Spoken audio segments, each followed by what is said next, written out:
बिस्मिल्लाहिर्रहमानिर्रहीम अस्सलाम वालेकुम वरहमतुल्लाहि वबरकातुह। Chemistry class 9th unit number 5 chemical bonding concept assessment exercise 5.3। ये है हमारा आज का टॉपिक कंसेप्ट असेसमेंट है, जिसके अंदर हमने आयनिक बॉन्ड फॉर्मेशन में इक्वेशन लिखनी है कि कंपाउंड के अंदर आयनिक बॉन्ड कैसे बनता है और उसमें हम एटम्स की इलेक्ट्रॉन डॉट और क्रॉस स्ट्रक्चर को कैसे रिप्रेजेंट कर सकते हैं। For each of the following pairs of atoms, use electron dot and electron cross structures to write the equation for the formation of ionic bond। और हमारे पास pair जो है एटम्स के वो क्या है, पार्ट ए के अंदर मैग्नीशियम और ऑक्सीजन का पेयर है, यानी इन दो एटम्स के दरमियान हमने शो करना है, रिप्रेजेंट करना है कि आयनिक बॉन्ड कैसे बनता है और इनके लिए electron dot cross structure use करनी है। और दूसरा जो पेयर एटम्स का वो हमारे पास एल्यूमिनियम और क्लोरीन है। तो सबसे पहले हमने जो चीज़ अंडरस्टैंड करनी है और जो इसका आपको पता होना चाहिए वो क्या है कि आयनिक बॉन्ड के लिए हमने इक्वेशन लिखनी है। तो आयनिक बॉन्ड बनता कैसे है? Ionic bond is formed by the transfer of electrons from one atom to another. इसका मतलब ये हुआ कि एक एटम से इलेक्ट्रॉन निकलकर दूसरे एटम में जाएगा, एक एटम इलेक्ट्रॉन लूज करेगा और दूसरा इलेक्ट्रॉन गेन करेगा। उसके बाद ये क्वेश्चन आता है आपके जहन में कि अब हम कैसे आइडेंटिफाई करें कि कौन सा एटम इलेक्ट्रॉन लूज करेगा और कौन सा एटम इलेक्ट्रॉन गेन करेगा। तो इसके लिए याद रखें कि इलेक्ट्रॉनिक कॉन्फ़िगरेशन ही इसमें हमारी हेल्प करेगी। तो चलते हैं, आगे चलते हैं।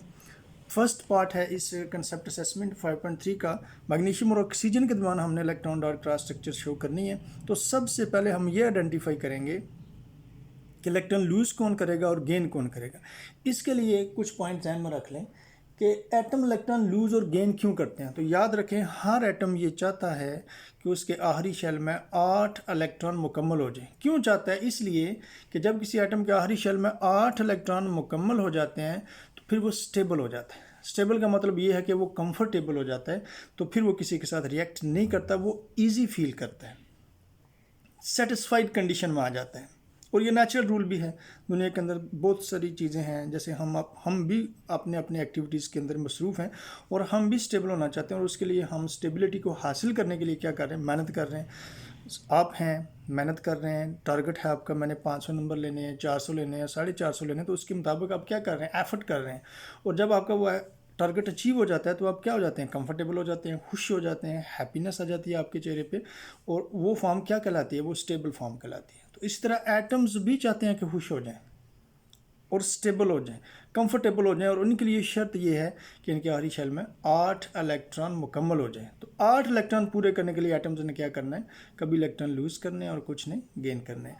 तो देखें, हमने ये आइडेंटिफाई करना है कि लूज़ कौन करेगा और गेन कौन करेगा। उसके लिए जिस एटम के आखिरी शेल में 1 इलेक्ट्रॉन होगा, 2 होंगे या 3 होंगे, कितने इलेक्ट्रॉन? जिस एटम के आखिरी शेल में 1 इलेक्ट्रॉन होगा, 2 इलेक्ट्रॉन होंगे या 3 इलेक्ट्रॉन होंगे, वो इलेक्ट्रॉन लूज़ करेगा। और जिस एटम के आखिरी शेल में 5 इलेक्ट्रॉन होंगे, 6 होंगे, 7 होंगे, वो इलेक्ट्रॉन गेन करेगा। और कितने गेन करेगा वो देखा जाएगा कि उसको कितने चाहिए, 8 इलेक्ट्रॉन आखिरी शेल में मुकम्मल करने के लिए, उतने वो गेन कर लेगा। चलते हैं मैग्नीशियम की तरफ। इस पेयर के अंदर फर्स्ट एटम हमारे पास क्या, मैग्नीशियम है, इसका एटॉमिक नंबर है 12। ये पीरियोडिक टेबल से आपने याद रखना है। इसकी इलेक्ट्रॉनिक कॉन्फ़िगरेशन लिखेंगे हम किसके मुताबिक, बोहर मॉडल के मुताबिक, जिसमें बोहर ने ये कहा था कि डिफरेंट शेल्स के अंदर हम इलेक्ट्रॉनों को अरेंज कर सकते हैं और डिफरेंट शेल्स की डिफरेंट कैपेसिटी इलेक्ट्रॉन्स अकोमोडेट करने की। सबसे पहला शेल के होता है, उसमें ज़्यादा से ज़्यादा 2 इलेक्ट्रॉन आ सकते हैं। तो इस एटम के पास इलेक्ट्रॉन कितने हैं, 12। के में 2 आगे, दूसरे शेल को एल कहते हैं। एल की मैक्सिमम कैपेसिटी कितनी होती है, 8 इलेक्ट्रॉन आ सकते हैं। तो 8 आ जाएंगे क्योंकि हमारे पास इलेक्ट्रॉन ज़्यादा है। 8 और 2 कितने हो गए, 10। हमारे पास इलेक्ट्रॉन कितने हैं, 12। पीछे कितने रह गए, 2। तीसरे शेल को एम कहते हैं और एम की कैपेसिटी है 18। इसमें हम ज़्यादा से ज़्यादा 18 आ सकते हैं, लेकिन हमारे पास बचे ही 2 हैं, तो हम इसमें कितने इलेक्ट्रॉन फिल करेंगे, 2। अब ये हमारे पास देखें इलेक्ट्रॉन पूरे हो गए, 8 और 2 10, 10 और 2 कितने हो गए, 12। अब देखें, ये है आखिरी शेल मैग्नीशियम का और इसमें कितने इलेक्ट्रॉन आ रहे हैं, 2। और रूल क्या है, रूल ये है कि जिस एटम के आखिरी शेल में 1 इलेक्ट्रॉन होगा, 2 हो गए या 3 होंगे, वो क्या करेगा, इलेक्ट्रॉन लूज़ करेगा। और ये नहीं है कि 1 लूज़ करेगा या 2, जितने उसके बैलेंस शेल में होंगे, 2 होंगे तो दोनों लूज़ कर देगा, 3 होंगे तो तीनों लूज़ कर देगा। अब मैग्नीशियम के आखिरी शेल में 2 हैं, ये दोनों इलेक्ट्रॉन लूज़ कर देगा। जब ये लूज़ करेगा तो इसका ये वाला शेल ख़त्म हो जाएगा। ये देखें, ये शेल ख़त्म हो गया। अब इसके पास शेल क्या रह गया, ये। अब ये इसका आखिरी शेल, और देख लें इसमें कितने इलेक्ट्रॉन, 8 इलेक्ट्रॉन पूरे हो गए। तो बाज़ को एटम्स को क्या करना पड़ता है, कुर्बानी देनी पड़ती है। तो इन्होंने अपने ही इलेक्ट्रॉन किसी दूसरे को दे दिए ताकि वो भी स्टेबल हो जाए और ख़ुद भी ये स्टेबल हो जाए। और नेक्स्ट जो इंपॉर्टेंट पॉइंट आपने याद रखना है कि जो एलिमेंट्स इलेक्ट्रॉन लूज करते हैं उनको हम क्या कहते हैं, मेटल कहते हैं। तो इसका मतलब ये हुआ कि इस पेयर के अंदर मैग्नीशियम हमारे पास एलिमेंट जो है इसको हम क्या कहेंगे, मेटल कहेंगे। ऑक्सीजन की तरफ चलते हैं। ऑक्सीजन का एटॉमिक नंबर 8 होता है और जितना एटॉमिक नंबर होता है उतने ही इलेक्ट्रॉन्स होते हैं। तो इसका मतलब ऑक्सीजन के पास भी इलेक्ट्रॉन्स कितने हैं, 8। इलेक्ट्रॉनिक कन्फिगरेशन देखें इसकी बोहर मॉडल के मुताबिक, पहले शेल को के कहते हैं, इसमें 2 इलेक्ट्रॉन आ गए। एल में कितने आ सकते हैं, 8, लेकिन हमारे पास कितने हैं, टोटल 8 हैं। 2 इसमें आ गए हैं, बाकी कितने रह गए हैं, 6 रह गए हैं। तो एल में कितने आएंगे, 6। अब देखें इस एटम के हर शेल में 6 इलेक्ट्रॉन आ रहे हैं और रूल क्या है, जिस एटम के हर शेल में 5 इलेक्ट्रॉन होंगे, 6 होंगे या 7 होंगे, वो इलेक्ट्रॉन गेन करेंगे। अब कितने गेन करने हैं, इसने 8 इलेक्ट्रॉन पूरे करने हैं, हर शेल में 6 हैं, तो इसको 8 इलेक्ट्रॉन इस शेल में पूरे करने के लिए कितने और इलेक्ट्रॉन चाहिए, 2 इलेक्ट्रॉन और चाहिए। तो ये कितने इलेक्ट्रॉन गेन करेगा, 2 इलेक्ट्रॉन गेन करेगा। जो मैग्नीशियम ने 2 लूज़ किए, ऑक्सीजन वो गेन कर लेगा।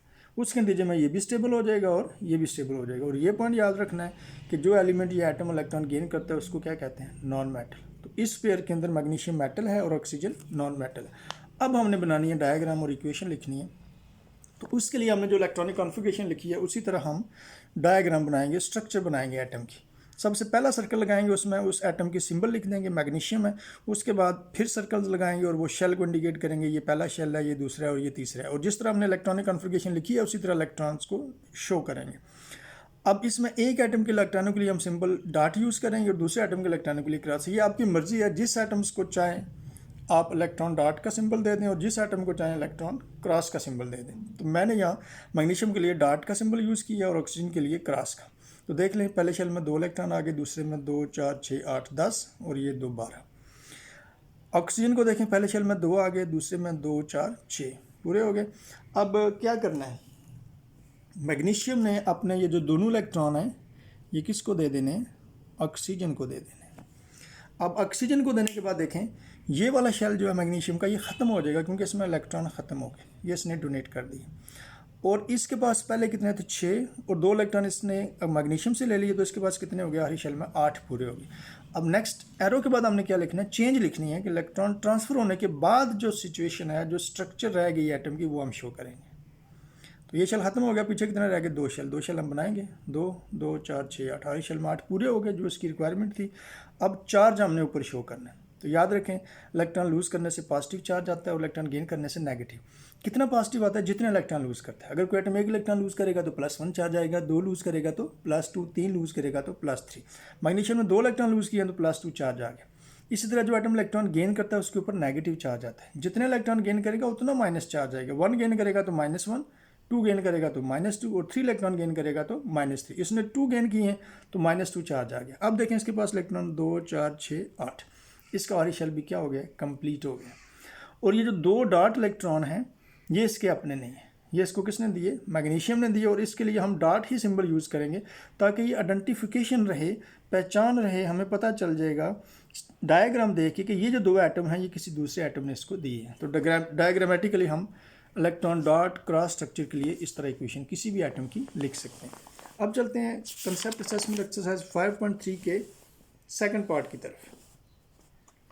सेकंड पार्ट में हमारे पास जो पेयर है वो एल्युमिनियम और क्लोरीन का है।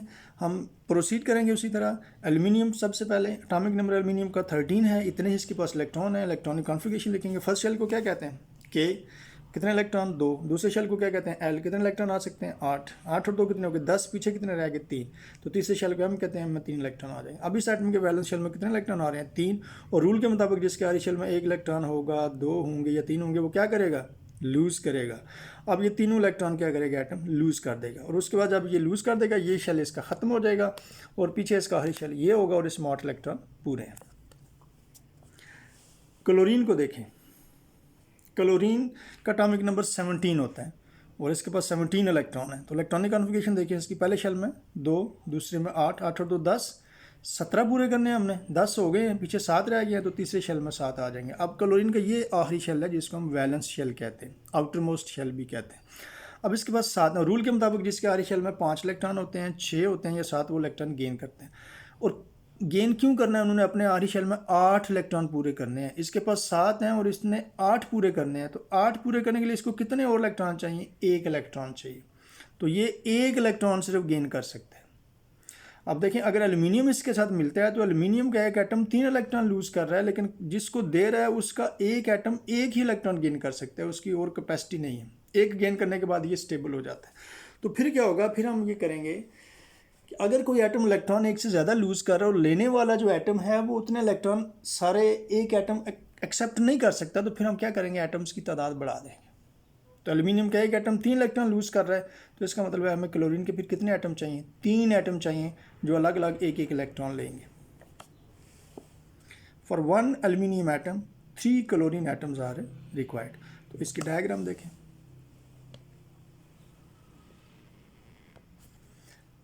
एल्यूमिनियम फर्स्ट शेल में 2 आ गए, दूसरे में 8, 2 4 6 8 और 10 हो गए, 13 इसके पास इलेक्ट्रॉन, और आखिरी शेल में ये 3 आ गए, 1 2 3।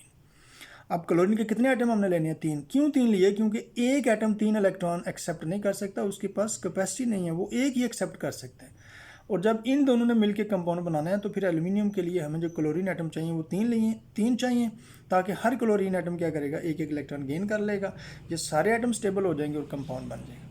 एक इलेक्ट्रॉन इस क्लोरीन को मिलेगा, एक इस क्लोरीन एटम को, और तीसरा इलेक्ट्रॉन तीसरे क्लोरीन एटम को। और क्लोरीन की इलेक्ट्रॉनिक कन्फिगरेशन देख रहे हैं, इलेक्ट्रॉन क्रॉस स्ट्रक्चर क्या है, 2 इलेक्ट्रॉन, 2 4 6 8 10 हो गए, 10 और 2 12 और 2 14 और 2 16 और 1 17। तो हर एटम के अंदर 17 इलेक्ट्रॉन पूरे हैं, और आखिरी शेल में कितने आ रहे हैं, 7, 2 4 6 7। अब एल्यूमिनियम ने कितने इलेक्ट्रॉन लूज किए, 3, तो +3 चार्ज आ जाएगा। जितने एटम इलेक्ट्रॉन लूज करता है उतना ही पॉजिटिव चार्ज आता है। इसके साथ क्लोरीन, हर क्लोरीन एटम कितने इलेक्ट्रॉन गेन कर रहा है, 1 इलेक्ट्रॉन। तो हर क्लोरीन एटम के ऊपर क्या आएगा, -1 चार्ज आएगा, माइनस माइनस और माइनस। और ये जो डॉट इलेक्ट्रॉन है ये एल्यूमिनियम का है जो इन्होंने एक्सेप्ट किया है। तो इस तरह से हम एल्यूमिनियम और क्लोरीन के दरमियान इलेक्ट्रॉन डॉट क्रॉस स्ट्रक्चर की इक्वेशन लिख सकते हैं। अगर थ्योरी की बात आ जाए कि आप डिस्क्राइब करें, रिकॉग्नाइज करें, यानी इसके रिलेटेड कोई भी क्वेश्चन आ सकता है। अगर ये क्वेश्चन आएगा तो इसमें तो सिर्फ उसने कहा जी इक्वेशन लिखें, और ये इंपॉर्टेंट क्वेश्चन है जो बोर्ड के अंदर आते हैं। इसके अलावा क्या आ सकता है, डिस्क्राइब करें। जब डिस्क्राइब की बात होगी, रिप्रेजेंटेशन की बात होगी, रिकॉग्निशन की बात होगी, तो फिर आपने साथ थ्योरी भी ऐड करनी है। और थ्योरी में कोई रटा लगाने की ज़रूरत नहीं है, जो प्रोसेस हमने ये किया है इसी को आप अपने वर्ड्स में लिख देंगे। अगर हम इस कंपाउंड की बात करें तो अब थ्योरी में क्या लिखेंगे, अब लिखेंगे एल्यूमिनियम, इलेक्ट्रॉन लूज किया इसने, हमें पता चल गया ये मेटल है, क्लोरीन ने गेन किया, ये क्या है, non metal.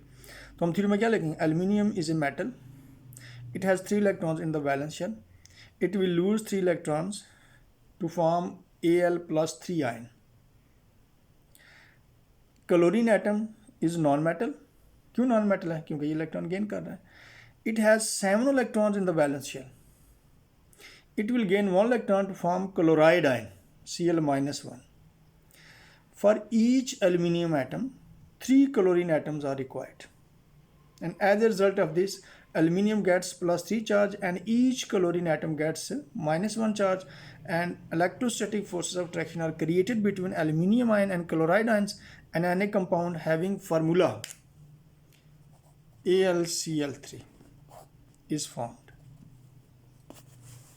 So this is all about concept assessment exercise 5.3. उम्मीद है आपको समझ आ गई होगी। अल्लाह हाफिज़।